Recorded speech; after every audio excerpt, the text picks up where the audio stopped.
है वो एक ही बार पुकारते हैं। अब वो किसी भी रूप में पुकार सकते हैं, या तो स्वप्न में ऐसा कुछ दिखने लग जाएगा, वृंदावन का दर्शन, यमुना जी का दर्शन, सघन वन का दर्शन, गोपियों का दर्शन, वृंदावन के ब्रजवासियों का दर्शन, तो समझ जाइए ठाकुर जी पुकार रहे हैं। हमने 3 संकेत बताए हैं। अगर 3 संकेत आपको मिल रहे हैं तो आपको तुरंत वृंदावन जाना है। सबसे पहला संकेत, स्वप्न में ब्रज का दर्शन या ब्रज से संबंधी किसी भी भाव का दर्शन स्वप्न में हो रहा है तो समझो वृंदावन बुला रहा है। दूसरी बात, आपके नगर में, आपके शहर में, आपके समीप में, आपकी कॉलोनी में किसी ब्रजवासी का आगमन, ये दूसरा संकेत है कि ठाकुर जी बुला रहे हैं।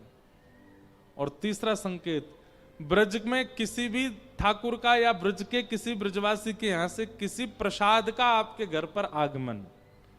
कोई वृंदावन गए हो, वहां से प्रसाद ले आए हो, बोलो महाराज हम वृंदावन से आए, आपके काज भोग लेके आए हैं। ये 3 संकेत यदि आपको हो गए हैं, उसी समय आप लोग वृंदावन चले जाइए। ठाकुर जी बुला रहे हैं, ठाकुर जी पुकार रहे हैं। और इन 3 संकेतन में भी नहीं गए, इन 3 संकेतों को भी आपने नजरअंदाज कर दिया, फिर दोबारा संकेत नहीं मिलेंगे। इसलिए 3 संकेत हैं। एक संकेत तो है ही गयो पूरा कि ब्रजवासी आ गए रांची।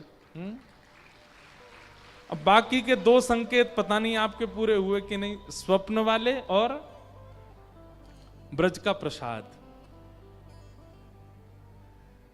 वैसे एक बात कहें, प्रसाद का मतलब वही नहीं जो जीभ से खाया जाता है, प्रसाद का मतलब वो भी होता है जो यहां से सुना जाता है। तो ये कथा भी प्रसाद है। आप सब लोग ब्रज के भाव श्रवण कर रहे हो और श्रवण करके, अच्छा प्रसाद क्या, जो जिह्वा पे जाके अंदर जाकर के तृप्ति का अनुभव कराए वो प्रसाद। कानों से कथा सुनकर के भी तो आप तृप्त हो रहे हो, तो यह भी एक प्रसाद है। तो ब्रजवासी आ गए हो, कथा सुना गए हो। अब तीसरी बात है स्वप्न में, ये तो आपको आपकी शुद्धता होगी चित्त की तो ही होगा कि स्वप्न में ब्रज दिख जाए।